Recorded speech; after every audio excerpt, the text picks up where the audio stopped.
Tuhan bersamamu dan bersama rohmu.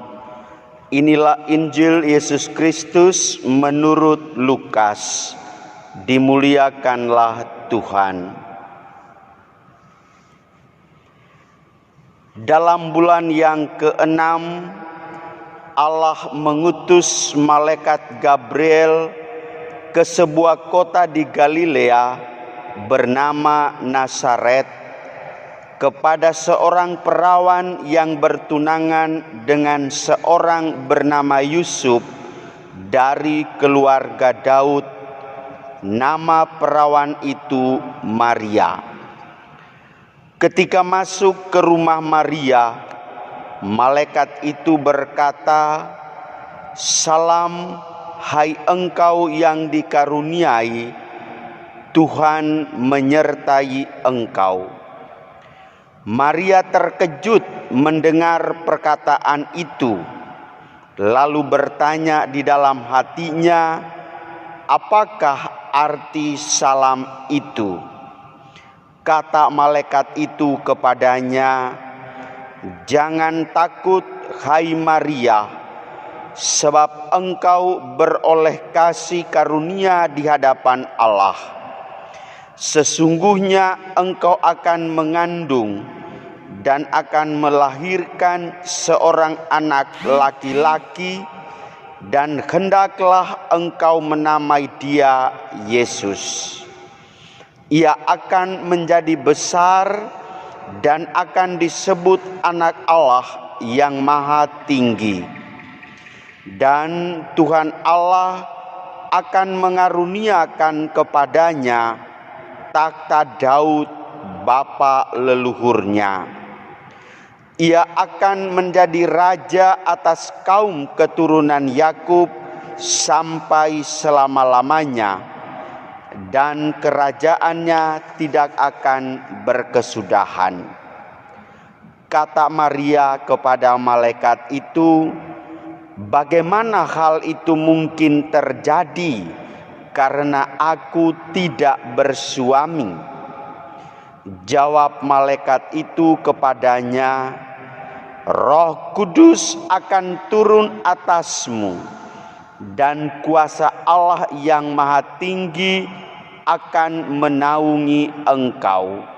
Sebab itu, anak yang akan kau lahirkan itu akan disebut kudus, Anak Allah.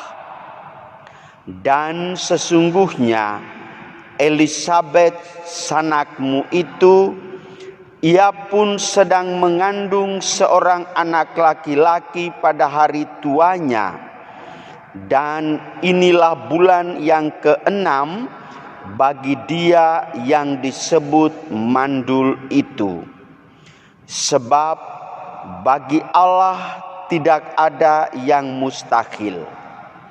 Maka kata Maria, "Sesungguhnya aku ini adalah hamba Tuhan. Terjadilah padaku menurut perkataanmu itu." Lalu malaikat itu meninggalkan dia. Demikianlah Injil Tuhan. Terpujilah Kristus. Ya, untuk keselamatan. Ibu bapa, saudari-saudara, anggota keluarga Allah yang berada di rumah masing-masing yang terkasih dalam Yesus Kristus. Hari ini gereja merayakan pesta kabar sukacita. Sesungguhnya Maria menerima kabar sukacita, bukan kabar duka cita. Kisah Injil memberikan suatu pemutarbalikan sejarah dunia. Dari dunia yang penuh dosa menjadi tertebus. Dari dunia yang gelap menjadi terang.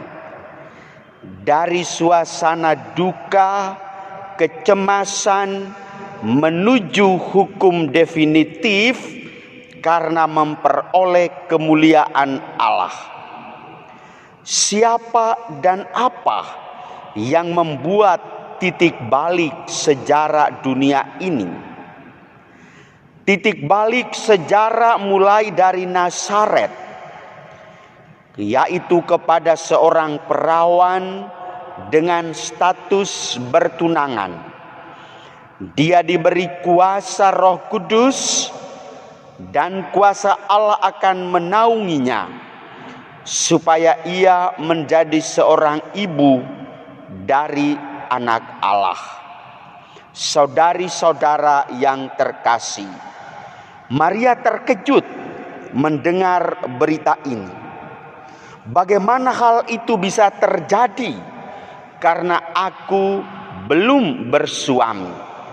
Begitulah kilah dari Maria. Namun setelah dikatakan bahwa Roh Kudus dan kuasa Allah akan menaungi, menjadikan anak itu, Maria dalam lompatan iman yang besar dan benar berkata, "Ya." Ia menjadikan dirinya untuk menjadi ibu Yesus via voluntas tua. Terjadilah padaku menurut perkataan.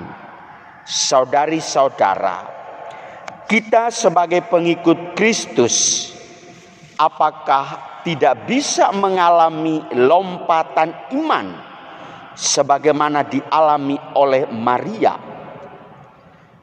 Dalam situasi apapun, kita berani mengatakan ya. Seperti Maria melahirkan Kristus, kita juga dipanggil untuk melahirkan Kristus dalam kehidupan kita agar dunia diselamatkannya. Untuk itu kita harus berani mengatakan ya, bahwa saya beriman kepada Allah, terjadilah keselamatan. Dunia akan diperbarui oleh orang-orang yang selalu bersedia mengandalkan kuasa Allah, cinta Tuhan yang siap memutarbalikkan realitas yang penuh dengan kesedihan, duka cita, kecemasan menuju keselamatan. Saudari-saudara yang terkasih dalam Yesus Kristus, setiap hari sampai dewasa ini kita diperhadapkan pada ujian yang menuntut keteguhan iman, kehormatan dan nilai kehidupan dipertaruhkan. Pengaruh coronavirus membuat orang menjadi gugur iman dan meragukan kehadiran Tuhan. Tetapi dengan keteguhan hati kita harus memilih taat kepada Allah, walaupun terbayang resiko yang mematikan. Walaupun gentar, Anda dan saya berusaha memilih taat dan mengatakan ya pada kuasa Allah. Orang yang setia akan Allah memilih taat walaupun harus menanggung resiko yang mengerikan. Tuhan memberkati kita semua. Amin.